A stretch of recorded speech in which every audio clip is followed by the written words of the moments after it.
What's going on, ladies and gentlemen? Thank y'all so much for tuning in. I know you're excited to be here right now for the most jam-packed hour you have ever received in your life, filled with hope, positivity, encouragement, inspiration, motivation, and elevation, baby. Whoa, I'm excited. So I hope you guys are ready to receive all of this great energy. Pull up a chair, let down your hair, and unwind and de-stress yourselves and be ready to receive, because I'm excited for you, baby. Let's go. Woo!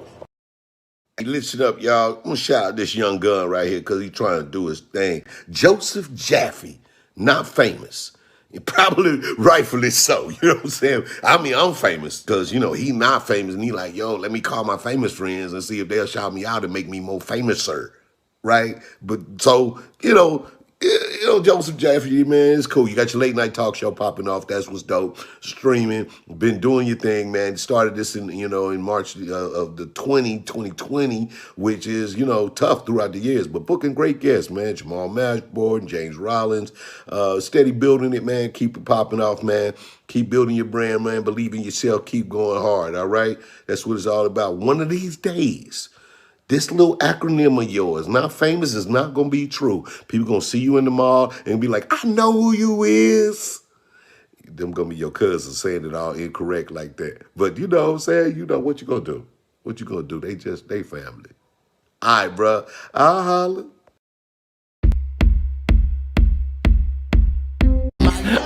I just want you to know I practiced this word about 20 times to make sure that I did not mispronounce it. I have a question. Has anyone ever said with all due respect and then not followed up with a zinger? His side of the bed. If I come in and I'm on the other side, he will move it. Yeah, that's it. Which side do you like? With all due respect, you make a good point. Cheery Oreos! Toasted Oreos!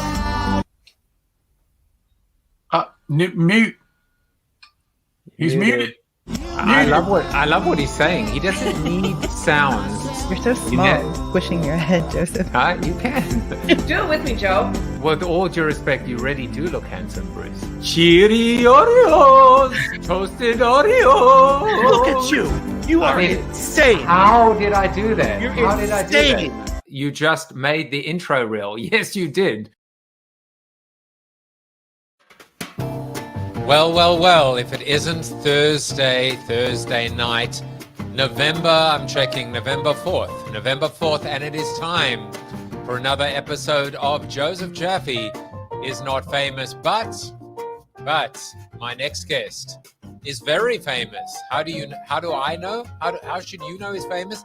Because he has the word famous on top of him, literally, tattooed to his suit. It is the return of the one and the only Bruce Turkel, and what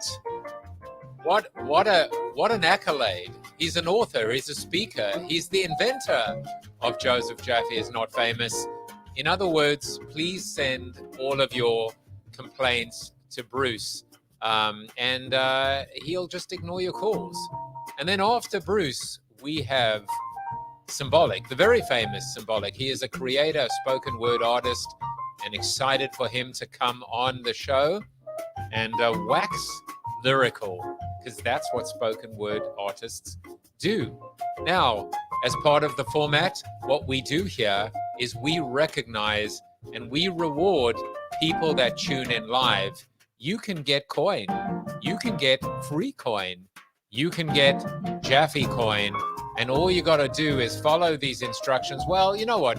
Forget the instructions. Just take your smartphone and that QR code that just popped up. Just shine your phone on it, follow the instructions, and some Jaffe coin will be making its way over to you while we speak. The Jaffe coin is over $11 at the moment. And when I started, it was just 34 cents.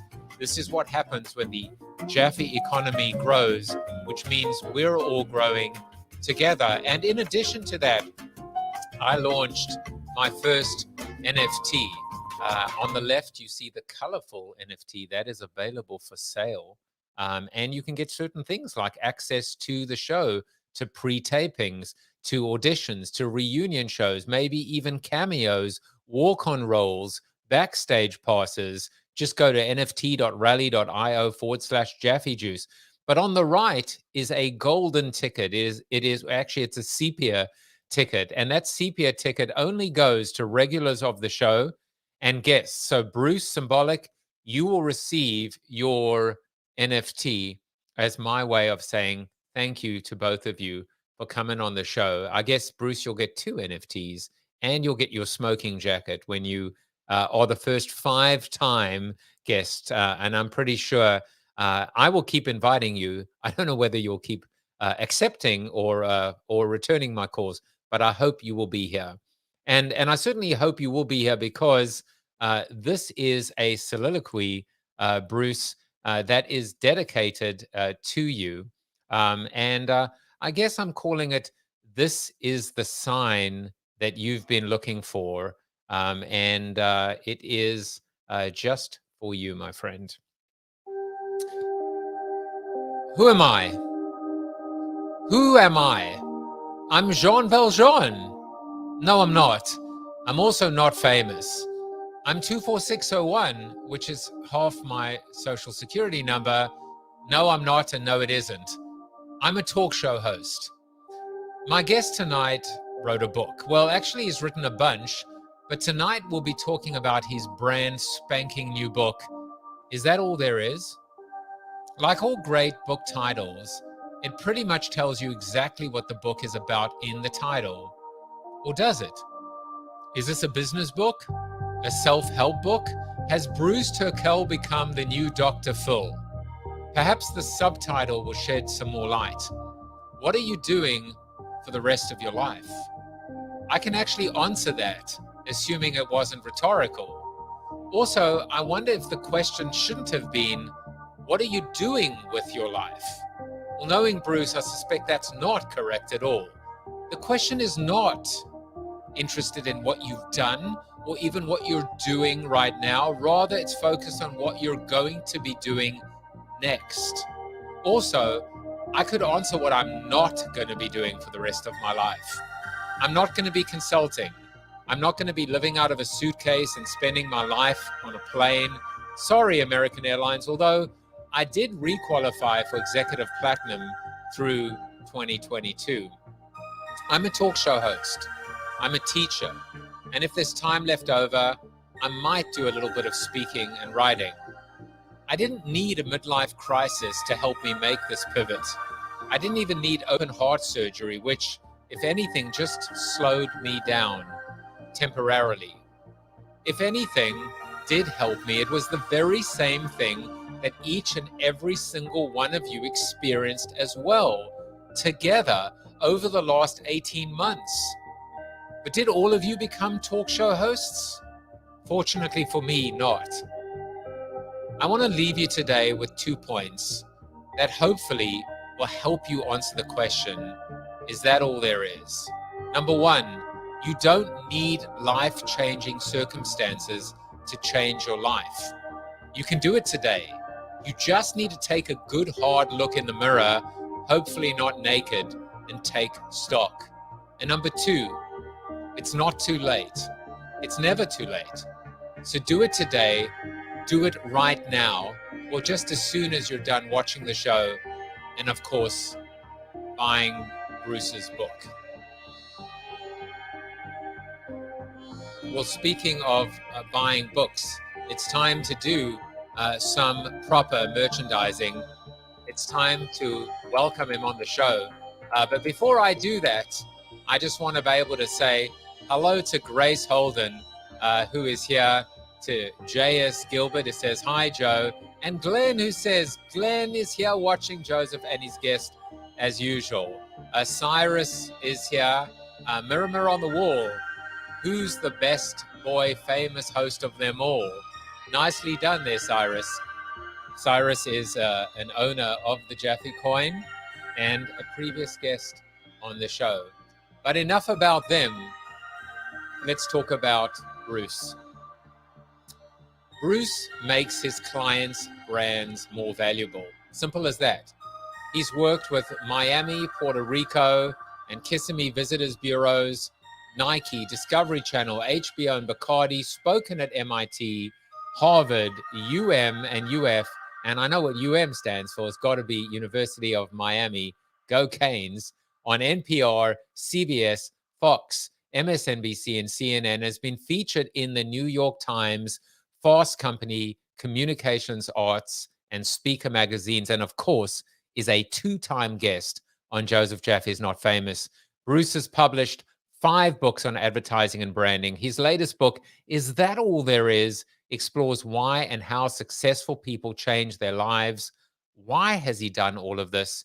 Bruce says it's very simple. I don't play harmonica that well.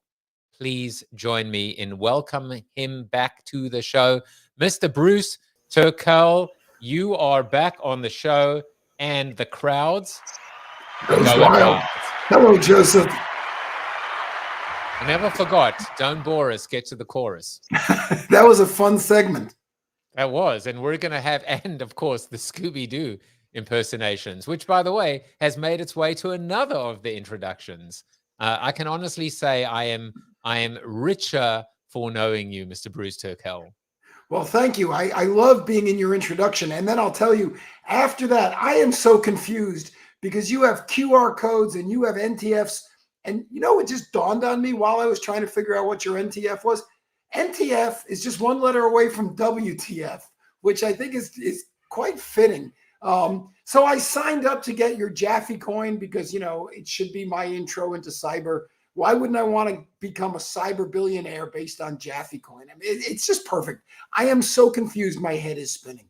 Well, you don't need to be because let me tell you something. Oh, sorry, Kissimmee, right? What did I say? Yeah, it's Kissimmee, but you know, you say it however it makes you happy. You know, I in my defense, I am South African, so there you go. But, I mean, I got a laugh track since I last saw you. I got a laugh track since I saw you. I've been very, very busy. Now, by the way, it is NFT, not NT. What did you call it? Oh, darn it. I thought it was NTF, like WTF. NFT. See, I told you I was confused. It's a non-fungible token, meaning there is only one of its kind. Depending on how many editions. So, for example, edition 1 of 500. But Bruce Turkel, you are like I'm saying an NTF as well. You are like an NFT because you are one of a kind. We are all one of a kind. Oscar Wilde said, "Be yourself. Everyone else is already taken." So clearly, 120 years ago, he understood NFTs. Yeah, exactly. And everyone else is boring, except for us as well. Now, today, one of the changes I've made since you were last on the show is I always used to say what day it was, but then I realized, wait a second, why should I share what the day is? Let me rather bring my guest, let's both talk about it. Today is International Skeptics Day, allegedly. And so I always just come up with a question, which is, International Skeptics Day. My question to you is, being a skeptic, is that healthy? Is it important? Is it a vital part of a disposition to be successful in business? Or is it just like an awful thing? Is there a healthy element of skepticism that is important in business, or is it just really a kind of a toxic, kind of negative trait? Oh boy, did you ask the right person. Believe it or not, I've actually given this a lot of thought, and I had no idea you were going to bring this up, because there are two words that are kind of the yin and yang in the skepticism silo. One is the healthy manifestation, and one is the unhealthy manifestation of the concept. Skeptic is a very healthy position to be in. The unhealthy side is cynic. And although most people use them interchangeably, like imply and infer, they are not interchangeable. Neither is imply and infer, by the way. They mean very different things. So to be skeptical is to question, is to look for evidence, is to want to understand, is to not trust things at face value until you have done more research, more thinking, more thought. That's good. That's what keeps us alive and moving forward. Cynicism, on the other hand, is to discount things negatively simply because that's your way of putting things aside, not dealing with them, or reducing them in order, theoretically, to increase yourself. Cynicism, bad. Skepticism, good. Today's International Skeptics Day, which means it's not just skeptics from your country of origin or my country of origin. It's the entire globe full of skeptics. I think that's a wonderful day for you and I to be on the show together. I would have to agree. And I'm just thinking to myself, I don't know if you've read that book, Start With Why, by Simon Skeptic. Sinek, of course. No, Simon Everybody has read Skeptic. that Simon Skeptic, not Simon Sinek. Oh. Sinek is bad, but Simon Skeptic is good. Everybody has read that book. No, they haven't read Simon Skeptic's book. There, Simon Healthy Skeptic's book. But anyway, I digress. I think you remember this. Maybe you do, maybe you don't. But one of the things that we like to do is we like to take our reporters into the field to find out some very interesting statistics or data or insights or dirt. This is like the National Enquirer of talk show hosts. And one thing we found about you, well, we found out a lot about you, Bruce, but one of them, for example, is the fact that you are ambidextrous. Who knew? And so when you learned to play tennis, you never developed a backhand. You would just shift the racket from your right to your left hands and back again. And I'm pretty sure that there's a business analogy or there's a life lesson or a leadership trait involved in this idea of shifting the racket from one hand to the other. Why have a backhand when you can have two forehands? The life lesson is to never play racquetball with me, because I don't put the wrist guard on. I mean, the wrist strap, because I also change hands.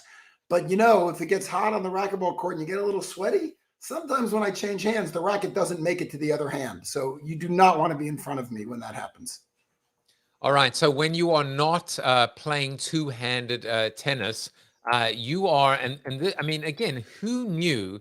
I'm hoping that one day, like when it is my $1 million question on who wants to be a millionaire, they're going to ask if it's true that Bo Diddley once opened up for Bruce, and the answer is yes. Tell us this story. I love it, but because there's two parts to this amazing story. So Janet Reno, who was the Attorney General, the longest running serving Attorney General in the history of the United States, ran for governor in Florida.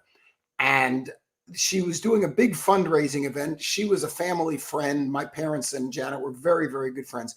And she asked if my band would come to play at this fundraiser. I said, sure, we would be delighted. We'd be happy to do it. And she said, and we're also going to have a big star to bring people in. Bo Diddley is going to play as well. I thought, well, that's awesome. We're going to open for Bo Diddley. We opened for lots of dinosaur bands, by the way. That's because we did a lot of work for the county. So every time they had one of those festivals, the Love-In festivals, we opened for the Grassroots and Grand Funk and Jefferson Starship and all those kind of bands. But opening for Bo Diddley, I mean, wow, that was pretty awesome. Except it turned out that the show was supposed to go on at 10, and he did not want to play that late. So he told them that he was going to go on first, which would mean technically Bo Diddley opened for us. That's what we thought. Then we found out when we got to the gig and we set up, we made room for his band, that Bo Diddley didn't travel with a band because he didn't want to pay them to travel. So we were his band. So the question was, do you know Bo Diddley songs? I said, well, kind of everybody knows Bo Diddley songs, but I don't know what key they're in. I don't know what he's going to play. Luckily, our drummer knew the Bo Diddley beat. Dun, dun, dun, dun, dun, dun, chicka, dun, dun, dun, dun, dun, because every Bo Diddley song basically has that beat. Bo Diddley all night long. Dun, dun, dun, dun, dun. So we were his band, except he never told us what song he was going to play or what key he was in. He would just kick it off, and we'd have to figure it out. We're all looking at each other like, are we in A? Are we in E? Are we in G? What key are we in? And somebody, usually the guitar player, would figure it out, and he would tell us, and then we would play the song. And the minute he would finish, he'd say, here's another one I wrote. And he would just go right into it. It was nuts, but it was a lot of fun. I love it. I mean, it puts a new spin on the word diddly squat. I mean, because that's what he was paying his band. That's what he paid them, and that's what we knew. And I assume he didn't pay you, though, or did he pay you? Not even a compliment. Not even a compliment. See, I got that one too. That was good. As well. That was almost a Bo Diddley beat. But dum, bum. Now, there's one more fact about you, and then we'll get into, you know, the hard sell, the hard truth, the tough truth, the truth that we can't handle, you can't handle. I don't know if you got my note that said, I hope you're bringing a corkscrew. Yes, I did. And I thought maybe that was some, like, remember that show Suits? There was a whole corkscrew thing in that show. So, and I didn't realize why you told me to bring this until just now. You can twist your tongue 3 times around a corkscrew. I think at this point, there is only one thing that I can do, which is to go full screen and say, Bruce Turkel, give us a demonstration. Do you really want me to show you this? You don't think this will get you banned in some countries? I'm banking on it. All right, let's see. Hold on. I need a drum roll sound. Okay, got to loosen up my jaw first. Here we go. Ready? I'm ready.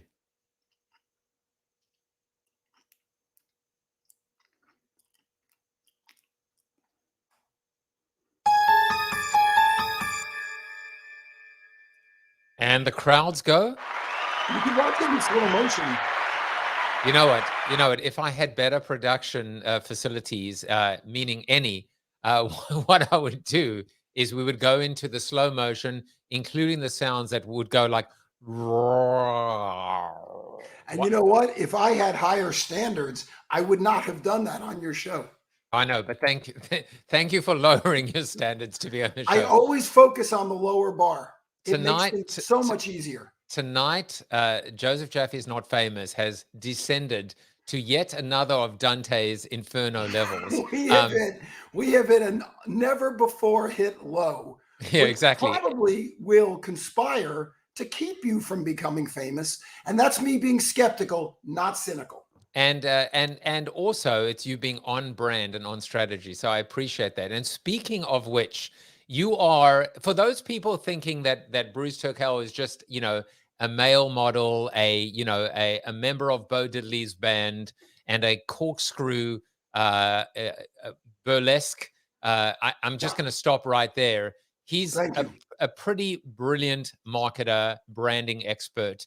And one of the things that Bruce actually did was to come up with the name Joseph Jaffe is Not Famous. But Bruce, you know, being the branding expert that you are, this is my logo. This is your logo. And I wanted to actually ask you about your logo. Here's what I see in Turkel, besides the fact of how to spell the name. I see what I think could be a greater than sign. I also see what looks to me like a clock. That's what I see. But I wanted to know about the thinking behind the logo, the development of it, and just hear the the method to the madness. Well, the truth is that's not the logo. That's part of the logo. There are a number of different ones where the letters for Turkel are in a circle, they're in a box, they're on stairs. Let's see. Let's see if you can see it. This thing here. So there's one of them there. I don't have anything around because I didn't know we were going to talk about this, but there's a whole bunch of different ones. The idea is quite simple. What I do for my clients, the people I work with, is I take one of my special highest and best use, unique qualifications, which is I see things differently. It's just the way I am. I meet with clients, they tell me what their business issues are, and I come up with marketing solutions and other solutions for them from looking at what's already there and just seeing it in new ways. And so the idea of the logo, it's an animation, is that the letters all move around in lots of different ways. That's just one of them, the one you chose, that's on some of the things I send out. But there's different ones all the time. And the reason is, again, to give this concept of looking at the same components, the 6 letters that make up my name, but always looking at them in new ways. Now, how we came up with it, or how I came up with it, I didn't. What I did was I called my buddy Carlos Segura, who is just a brilliant, brilliant designer in Chicago. And I told him what I was trying to accomplish, that I wanted to get the idea across that I come up with solutions that people haven't thought of before. I want a graphic representation of that because that's why people hire me. I get hired quite often when the agency can't find the solution or when the company can't find the solution. And I kind of go, yeah, it's right there. Don't you guys see it? And they go, what? And I go, yeah, if you take this and you move it here and you spell your name backwards and do this and flip like my tongue or my tennis, my two hands. It's just another way of doing things. By the way, I'm not bragging because there's things I'm really bad at, and I'm happy to tell you what those are as well. But that was the point behind it. Carlos also actually designed the cover of the new book. I'll tell you how good Carlos is. I have a design degree. That's what I studied in school. That's what I do. And yet I outsourced it because, you know, the cobbler's kids have no shoes and it's impossible to do the kind of work for yourself. Carlos is a genius. And that's how he interpreted who I am and what I do. I love the story, and you can tell Carlos if ever he'd like to come on the show, he is welcome because any friend of Bruce is a friend of mine. We should get him on the show. He's brilliant, he's eloquent, and he's really grumpy and cranky. So he'll fit in just perfect. I love it. Yeah, exactly. This is we've got the cynic, we've got the grumpy, cranky man. He might be a cynic. He's got an incredible car collection, an incredible design collection. He owns a digital foundry of type styles called T26 that has some of the most astounding typefaces you'd ever want to see. His graphic solutions are just mind-blowing. He's worth having on the show. Fantastic. You know, Bruce and I had, I reached out to him and had a conversation with him, and I was struggling to, or just trying to think about how to come up with a new name. And I will never forget that conversation, that process. First of all, how generous you were with your time, and how quickly, I can testify, you ever need a testimonial, how quickly you jumped. You started off with Between Two Ferns, and then I explained to you how, as much as I loved the show, this show was different and why it was different, and how the show wasn't about me, it was about my guests. And no matter what happens and how, and I don't even think I used the word famous, I said no matter how it grows, anybody that ever wants me to come on their show, I'll come on their show. And if I ever find out that my agent or manager has refused, I'll fire them on the spot. And you just stopped there, and then you said, I got it. The name is Joseph Jaffe is Not Famous. And I'm a person who, the minute I heard it, I was like, this is the name. I don't need to go and hear 100 more. You were the first person I spoke to and the last person I spoke to. And I'm very, very grateful for that conversation and for that friendship. It was my pleasure. I enjoyed doing it. And I'll tell you what, one of the reasons I enjoyed it was you laid out a very clear issue, concerns, and requirements. People think that creativity comes from freedom. You know, go live on the mountaintop and paint. And it's not true. Creativity comes from restrictions. The skill of being creative is to come up with solutions within the restrictions of timelines, of budgets, of languages, of whatever. And so you gave me those very clean and clear. And then you said, but I want something no one's done before. I want a new idea. And then I suggested that. And you didn't say, let me think. Let me ask my wife. Let me do a focus group. Let me run it up the flagpole, big guy, and see if anyone salutes. Let's throw it against the wall and see if it sticks. You went, holy crap. I love that. Done. That's the way it should be done. And yesterday was National Cliche Day as well. So we didn't use any of them. Now, sometimes LinkedIn just says LinkedIn user. I'm sure it's someone we know, but this person said for 1 week only, Ireland is just 4 hours ahead of the US East Coast. So I'm catching the show live tonight, and great that it is a marketer of note, such as Bruce is your guest. And there you go. So you are a marketer of note. In Ireland, which is pretty exciting. Exactly. So if you're looking for a speaker in Ireland, that is the your one guy. Well, and this is the one country that I will go to only because of the things that I feel I could do in Ireland, which generally involves Guinness. Now, Annette Mason says innovation and creativity flourishes with constraints. Love this candid conversation.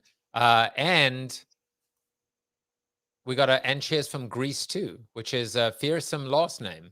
So Annette Mason is my new best friend. I was on Dory Clark, who I know is a friend of yours and a friend of mine. I was on her show earlier, and that's where Ms. Mason and I met. And we've already been corresponding, and now boom, she shows up on your show.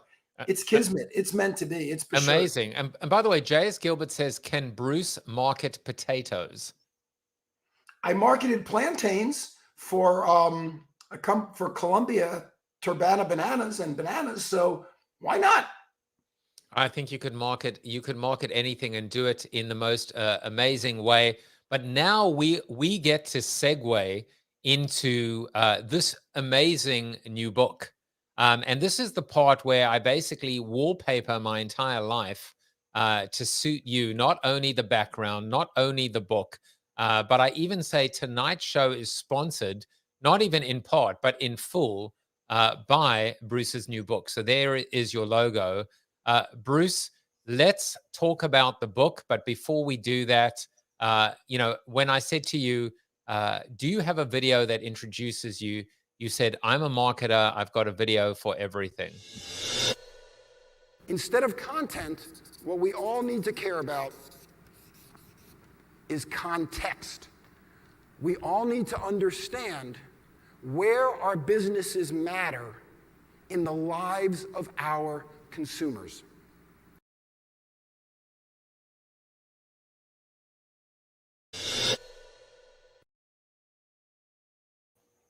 All right. So you've written a book, which is like, I would say, the business equivalent of Jerry Seinfeld's Is This Anything? Tell us about the book. I feel like this book is a passion project.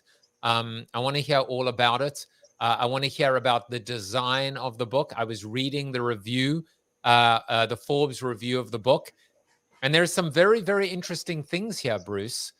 For starters, I mean, this is the cover of the book. It's just letters. There's no Bruce Turkel. There's no best-selling author Bruce Turkel. Even in the inside cover, there's nothing that indicates it's a very different book. You're a very different guy. Tell us about the book. Well, so let's talk about the cover. The book is about, let me just give the very quick overview. So now the cover might make some sense. The book is about people who have reached a successful point in their lives and then pivot, choose to change their lives. Why, how, what they learn, what they do. I wrote it because I was going through it. But what I found when I did the research is that pretty much everybody goes through this. And so the title, Is That All There Is, comes from the Peggy Lee song written by Lieber and Stoller. Is That All There Is the title of the song, and where they talk about all these horrible things that are happening. And she says, this happened and this happened and this happened. And so I thought, is that all there is? If that's all there is, my friend, then let's go dancing. And when she was asked if the song was pessimistic, she said, no, the song is very optimistic. The idea being all these things are happening. That's life. What are we going to do? So that's where the title came from. That was the inspiration. So the idea of the cover is, if you look at the acronym of Is That All There Is, ITATI, which is here like that, it's a palindrome, right? Able was I ere I saw Elba, slap a ham on Omaha pals, or the word Bob is a palindrome. It reads the same forward and backwards. So we put half of the palindrome on the front of the book, half of the palindrome on the back of the book. And if you open it up, or you could see over my head, if you put two next to each other, you get ITATI. Is that all there is? And so I've instructed the bookstores when they display it to display it like that. And the idea is that someone would pick it up and look at it. They don't know what it is. I think we call it the Scooby-Doo face, right? They go, what is this? And then, exactly, they open it up to look inside, but the flap has nothing written on it, and the back flap has nothing written on it, which means then you got to open it up and kind of look at it. And here it says, is that all there is? What are you doing for the rest of your life? And forward by Chris Crowley, the New York Times bestselling author of Younger Next Year. And then you have to jump into it. And you have to first of all, make a commitment to it, and you have to look at it. Well, it's the same as this issue with your life. Everybody goes through it. Why am I here? What am I doing? Is this what I want to be doing? And we all think about it, I'm sorry to say, rather casually. But if you actually want to make something happen, If you actually want to change your life, you have to commit. You have to make the effort. So I wanted to be the book, cracking open the book, looking at the book, reading the book, to be a metaphor for doing this in your own life. By the way, nowhere in the book does it say that. So you either have to hear me explain it or you have to come to it on your own. Some people have. The guy that reviewed the book for Forbes, he said in the article, which I thought was just marvelous, and I sent it to Carlos, the designer, he got about as excited as he could get, which was, yeah. But I sent it to Carlos because what the guy said in the article was, I get lots of books. People send me books all the time. That's how you promote books, by the way. You send them to reporters and to people who have very famous talk shows like Joseph Jaffe, and you hope that they will pick up on it, and they generally don't. And he said, I got the book, I took it out of the envelope, I looked at it, and I threw it in a pile with the other books. But he said, but it kept bugging me, like, what the heck is that? So I reached over and I looked at it, and I put it back down. He says, but I had to know what it was, so I opened it up, and there was nothing in there. There's no intro, there's no photo of the author, nothing. So he had to start looking at it. And he said, and it was one of the two best compliments I've gotten from about the book. He said, I started reading it just to see what it was, and I could not put it down. And I read 75 pages before I had to go do something else. So I love that. And that was the intention. Well, you, my friend, get what's called the ceremonial air horn. It's exactly. I've just posted in the comments a link to that Forbes review. Go check it out, and it's actually written by Shep Hyken, who is a fairly well-known gentleman in the CX and the marketing and the business fields. What I like about it is I said passion project because there is art. There is a lot of art in it, and it is esoteric to maybe the outsider, an outsider that is actually prepared to be curious, to find out more, not to be lazy. Number two, it is very humble. It's not about you. Like the show is not about me. This book is not about you. I mean, it's you. It has you inside it, but it is for the reader. And it is something that Anne Janzer would call the idea of servant authorship. I feel like you are a servant author. But the third one is the art. The art is in the fact that every single publisher on this planet, and this comes down to convention, right, Bruce? Every single person in the book business would tell you that that is an awful, awful cover and design, because it doesn't tell you about the book and what it does, and best-selling author, you know, and all of these traditional proof points. And it transcends the mundane. It transcends the expected. It transcends the traditional, and creates something that is not just truly unique, but truly Bruce Turkel. Thank you. You're That was welcome. very nice. I'm gonna have to have my mother watch this show, and maybe my wife too. You better. I mean, we need all the audience we can get. So, you know, now I want to just go to a few comments because first of all, we found out who the LinkedIn user was. It's Alex Gibson from the Persuaders radio show in Ireland. And he said, will you and Bruce come on the show soon for me? I think the answer is, well, as long as it's not with Bruce, my answer is yes. But absolutely. So no, you got, well, because I don't want to take anything away from you. Interview Bruce, find out about the book, and then maybe I'll come on. And then he said something. He said, I love how the audio subtitle text just called Bruce Brewster Cole could be his nom de plume. So, you know. So people say that all the time. Especially in the South, in the US, I'll introduce myself. Hi, I'm Bruce Turkel. And they say, well, hey, Brewster, I know some Kells back home.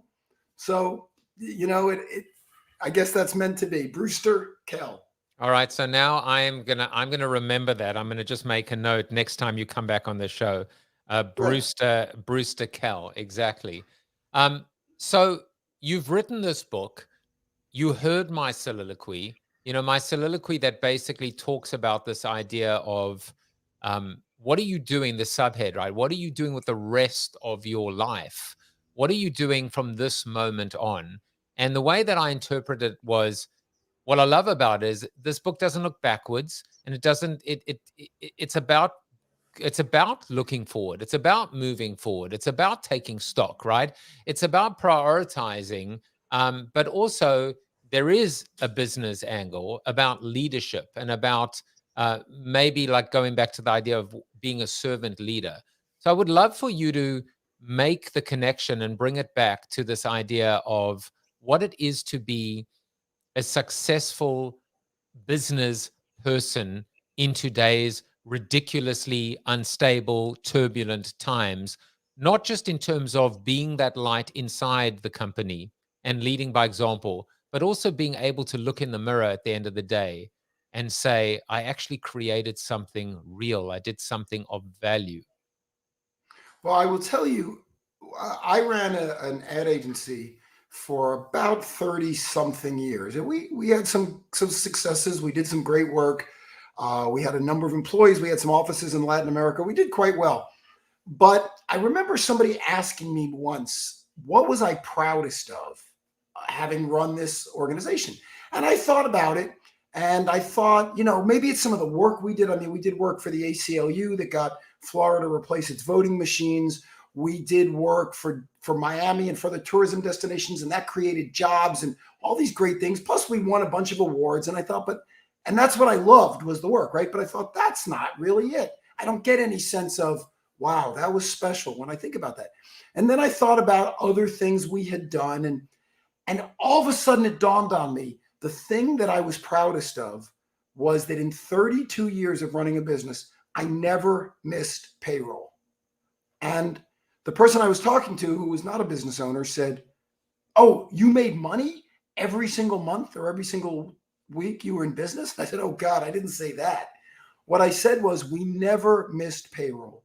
We provided jobs and pay for the people that work there. I think we provided a very fair and equitable environment. We were very careful in what we allowed and didn't allow as far as interpersonal relationships. I mean, respect and any sort of racism or disrespect or sexism was absolutely forbidden. And that's what I felt best about. Had nothing to do with what my business was. It could have been a restaurant or a dental office or whatever else. It was about the environment we created for people. That's what, and my view of leadership, because people ask all the time about what a leader is, and in business, and to use your point and all the craziness we're going through today, what does a leader do? And most people think a leader is what you see those statues in the park of a guy, because it was sexist back then, or still, but a guy on a horse with a sword pointing forward, that was a leader, somebody that people would follow into battle or follow into fire. And I don't think that's true.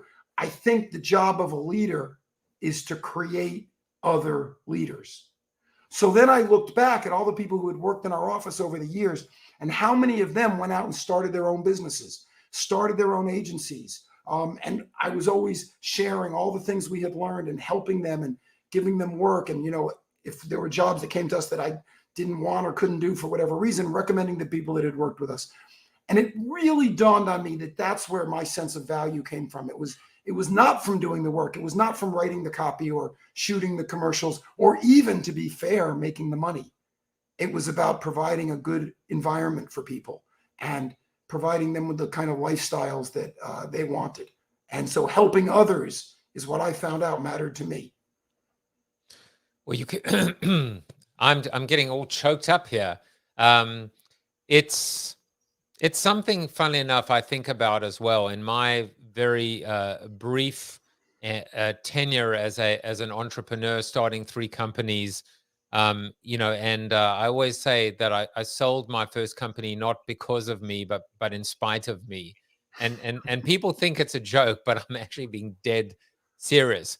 But one of the things, and I actually remember, a good friend of the show, Scott Monty, I remember the day he resigned from Crayon. Crayon, the original company that was in Second Life before Facebook called it the Metaverse. But I remember Scott resigning and saying that he was leaving to join a small like automotive startup called Ford in Michigan. And I just remember how proud I was to be able to say, you know, I made this. I had a role in making this, you know, and it's like, how could I be upset about it? How could I take that? I did take it personally in the best possible way, that I could play a role in terms of him moving on to bigger and better things. I have a similar story. I have an art director that worked for me. He was very good. He had actually been my student at the Miami Ad School, and then he worked in our office. And one day he said to me that I asked him what he wanted to do or whatever, and he said, you know, I'd really like to work at a particular agency in New York City. I said, so why don't you? He said, well, I don't really know how I would get that job. He was single. He said, I can afford to move. I said, well, how about this? Why don't I call the guy that runs the agency? He says, what? I said, well, yeah, if you call, they're not going to take your call. You're another art director with a portfolio who wants a job. But if I call, I run this agency in Miami, and I have this guy, and I think he's awesome, but he's leaving. There's nothing I can do about it, and he wants to work for you. And I just want to tell you that if I were you, I would hire this guy, because if I could figure out how to keep him here, I would do that. I said, he'll take my call. And I don't think he's ever had anyone do that. So I call the guy up. He does take my call. I tell him why I'm calling. He said, oh, come on, you're kidding me. I said, no, it's true.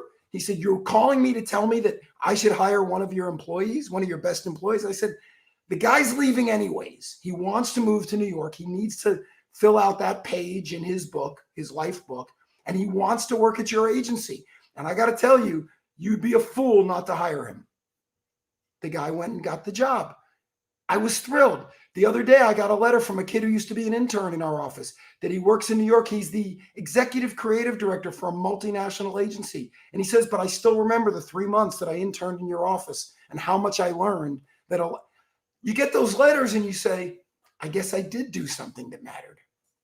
Well, you certainly did. And you've also made one sale at least tonight.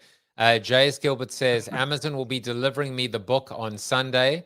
I'd love to hear what you think about it, JS.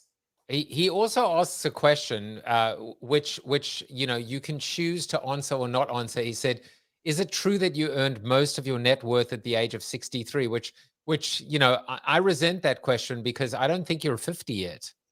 Well, I am 63, actually.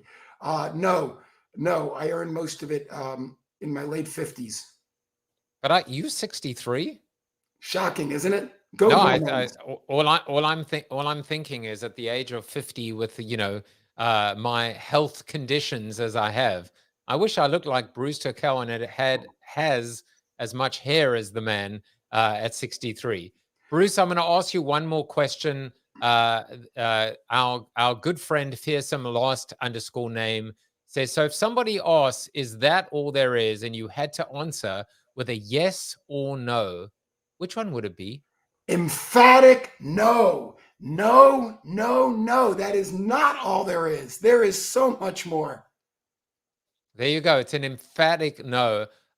Bruce, before we give you a few moments just to relax in our green room when we welcome Symbolic and then we bring you back, you know, these are tough gotcha questions. I mean, this is a show that is all about trying to like get our guest. Actually, it's the exact opposite. But I had to find a quote for you, and this was the quote that I found for you.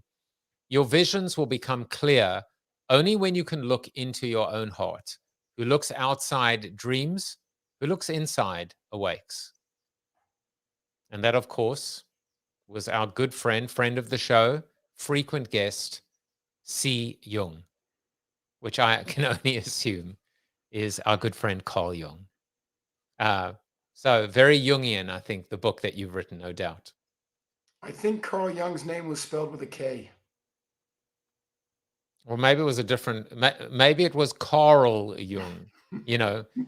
So Bruce, I want to put up a few final just ways for people to connect with you. What would you like to leave people with in terms of a final message besides buying the book? But what's something that you just want to share with people? The way we built the agency, the way we built our clients' businesses, and it's proven to be true in when I wrote the new book and also in life, was this mantra: good brands make people feel good, but great brands make people feel good about themselves. I love that. This has been the one, the only Bruce Turkel, and I actually did it with a K this time. It was going to be a C. Author, speaker, inventor of Joseph Jaffe Is Not Famous, and most importantly, the author of Is That All There Is? What are you doing for the rest of your life? By the way, it's not rhetorical. There is an answer, and the answer is, repeat it with me, everybody. No, no, no. Emphatic no. Exactly. You can connect with him on Twitter. You can connect with him on Instagram. You can connect with him on MetaBook or Face Meta at Turkel Bruce. I think that's also it's not a palindrome or it's just backwards. I like that. You can subscribe to his channel on YouTube. You got to watch this man in video because it's the real deal. You can connect with him on bruceturkel.com, but do not find him in the club because ain't nobody got time for that. You're a busy man. Bruce, thank you again. I just want to see, we got one more comment who actually said, good old Fearsome. Fearsome said, loved it. Bruce was a great guest. And Karen Anderson says, make more. I don't know what she means. Make more love? Let's do it. Thank you. This was great fun. Thank you.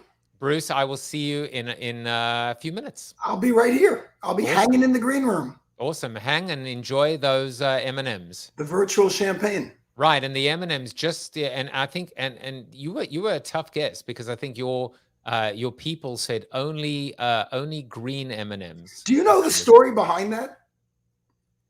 Behind what? The no green M&Ms. No, but you know what? As long as Symbolic, stays. No, I don't want to step on his time. He's got great stuff. We'll talk. That's the big cliffhanger. The story of the no green M&Ms. Stick around. Bruce will be back telling us about the story of the green M&Ms. Bruce, I'll see you in a few.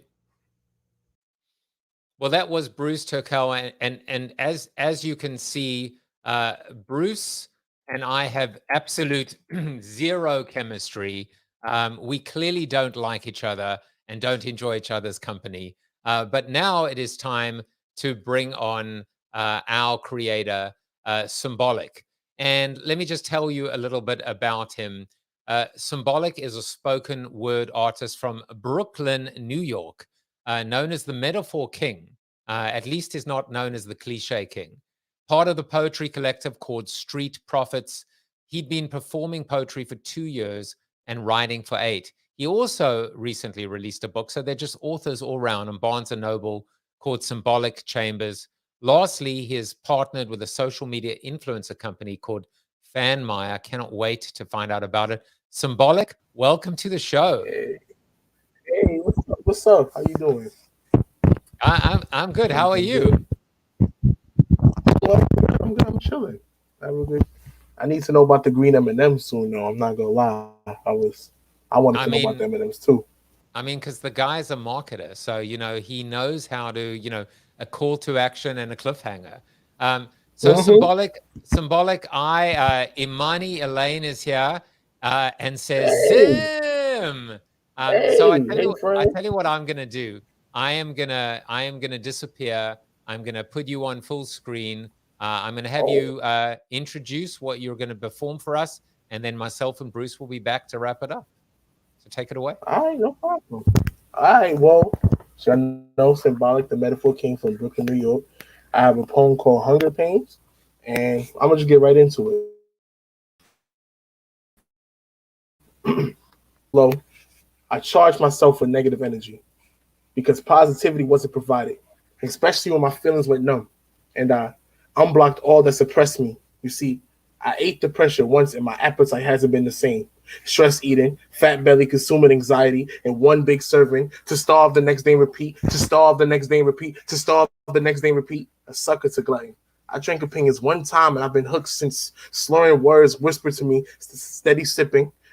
Leaning different from fear, being different. I got high off a feeling once and the L got louder. Blunt disappointments, and it takes 21 days to make or break a habit.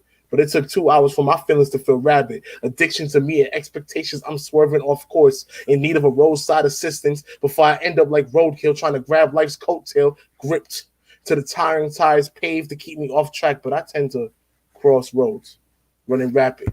A day in the headlight, I've come to terms with loving pain, a day with a focused sight to forget my nights, but life's tail knuckles meant to beat me blue till I'm connected. The noise that rings, tablet, head press, pain, bite the bullet, swallow the pill, I risk addiction, repetition is duality not found in the iris or what hides the lens, tunnel vision of depression is repetitive, repetition, high risk consumption. My friend Evolution said his personality is obese.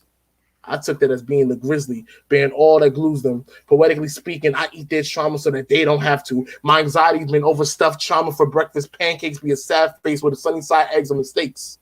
I spit raw, medium well, just to feel well done, and I do it again so that y'all can see that we all go through the same type of shit, that you're not alone. I tear so that y'all remain whole. I ate depression just once, and as you can see, it became my go-to meal. Stomach full of toxins, sex still, bubble guts. I felt shitty, vomited misery, spitting out trouble, regurgitating my drama, bleeding out insomnia. I devoured the ideas that I shouldn't have. Formulated my personality as least by the names, not names to him, pushing those reactions into my veins to be publicly pleasing to all. So allow me to breathe as I recite my addictions of self-hate to demonstrate that I still breathe, that I didn't concede, that I hate losing, and it takes more to beat me, even if it's me myself. You know, I know what kills my demons is waking up with a smile, greeting them good. If I eat depression, I eat it and then I digest it with hope. Thank you. Whew.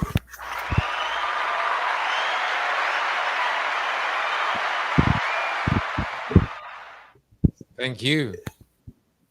Yes. Whew.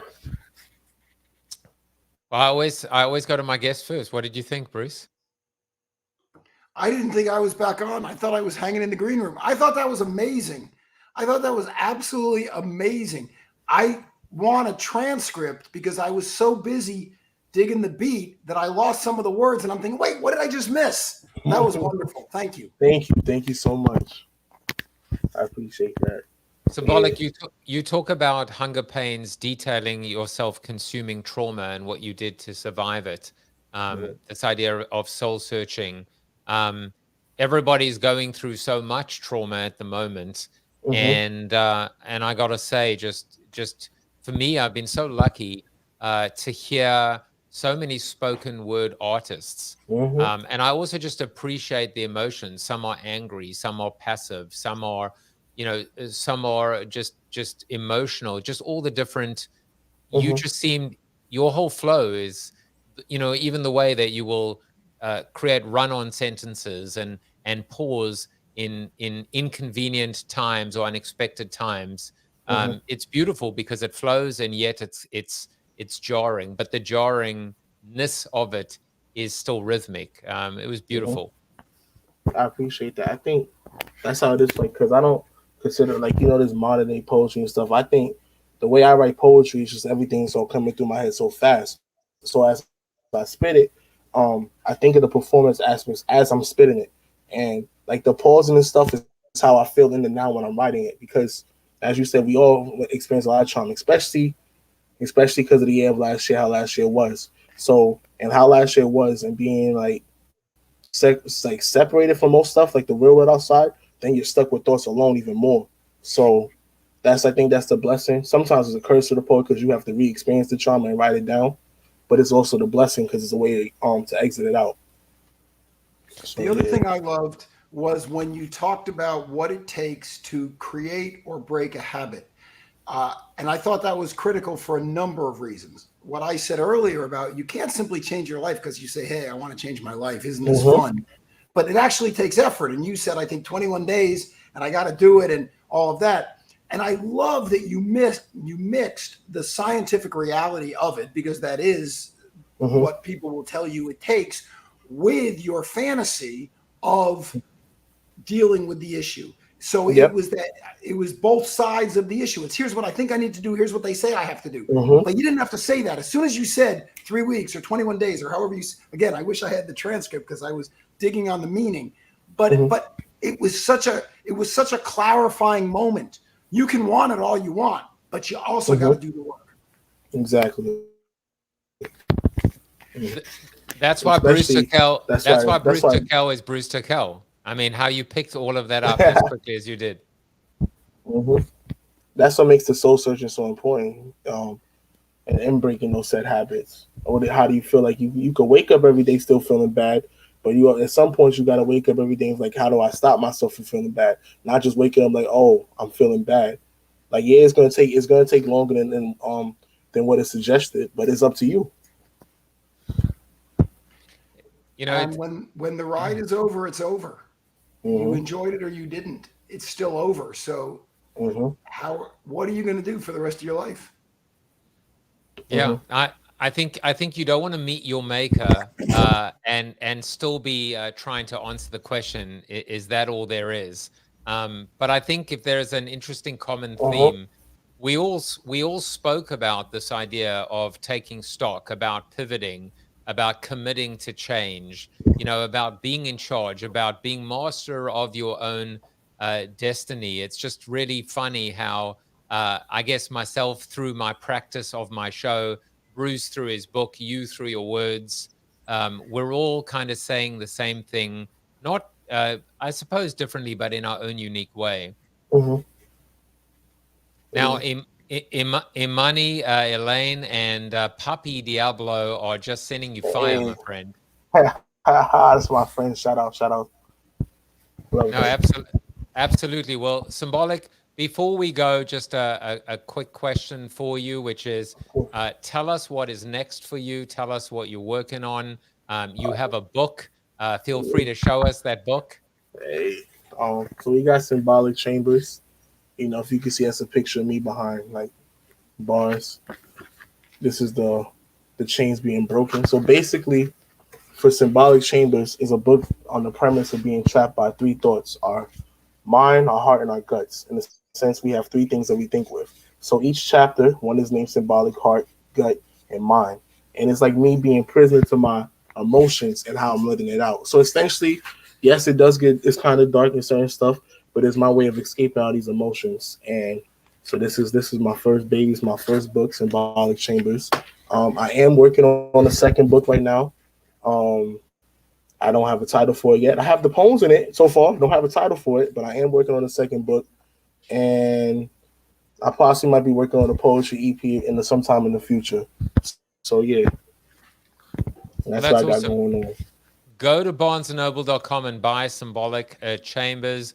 Go to Amazon, or quite frankly, you can just go to this nice little acronym that will allow you to buy the book. Where is it? Let me find it. There it is. Is that all there is? What are you doing for the rest of your life? Go to bit.ly/ITATI book. And I think by the time he's finished with us, Itati is going to be the Wikipedia word of the year. How about that, Bruce? I like that. I'm waiting for Symbolic now to do a spoken word on "Is That All There Is." It does have a certain cadence to it. Hey, I got you. There are two more things we have to do. First of all, Annette Mason says, from all three of you, I hear owning agency and choice. Very encouraging to hear and to share. But before we go, Bruce, you very, very evilly told us a story about green M&Ms. Tell us the story. Put us out of our misery. Very quickly, the legend is that in the green room, in their contract, Van Halen had a rider that said there can be no green M&Ms in the green room. And for years, it was used in as an example of the diva-ness, if that's a word, of rock and roll. And they got so much grief for it that they finally came out and said the reason they did that was because it's easy not to put green M&Ms in the green room. But because they had all this really heavy equipment and all these requirements for the chains and the weights and everything else, that if they found green M&Ms in the green room, it meant that the people didn't read the rider, and therefore they couldn't trust how the equipment had been set up or anything else. Personally, I don't believe any of it. I think it was just spin. I think they were all a bunch of divas, and they were using that as spin. But what I found so fascinating was you take something as prosaic as green M&Ms. Nobody thought of green M&Ms different than yellow M&Ms or red M&Ms. They're exactly the same thing. But because a legend, a story was attached to them, it became so important. And one of the guys in the book talked about the fact that when someone says, how'd you get to where you are? You tell this story where you stitch everything together logically, because we all want to be the heroes in our own movies. But the truth is, so many of the things we did randomly, or we did because they happened. And then later on, we saw the advantages in them. For example, I didn't know that Symbolic and I would meet on the show that you introduced us, but now who knows what comes from that.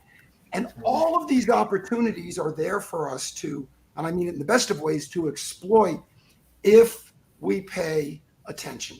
So if you can pay attention to green M&Ms, you can certainly pay attention to the things going on in your life, to getting the 21 days to change your habits, as Symbolic talked about, or as Joseph talked about, to making sure that whoever invites you on a show, you're going to be there, and you put that in the name of what you do to establish who you are and why you matter. What a great way to end the show. Bruce Turkel, Symbolic, you're getting applause from him as well. If you hire Bruce Turkel or Symbolic to perform at your event, the good news is there is no writer that talks about any color of M&Ms, but one person, a diva, who absolutely stipulates what kind of M&Ms he receives, is Chuck Norris. And here's what Chuck Norris had to say about two-time guest Bruce Turkel. I was going to say Kel Brewster. Bruce Turkel, and Symbolic. You are Chuck Norris approved. And I will be back on Monday. Take care. So we got that going for us, which is nice. Yes, it was only up for me. As I said to you, we lower the bar and then we lower it again. Goodbye, everybody. See you soon. Goodbye. Good night. Thank you for watching the show about hope, positivity, optimism, and if there's time left over, a little bit of marketing with your host, multiple author and global keynote speaker, Joseph Jaffe. If you like the show, tell a friend or two. Please subscribe to the show. And if you want to get inside news, previews of upcoming guests, and much more, visit josephjaffe.com/subscribe to sign up for the show's newsletter. And despite the best ministrations of your wife, you still look ugly.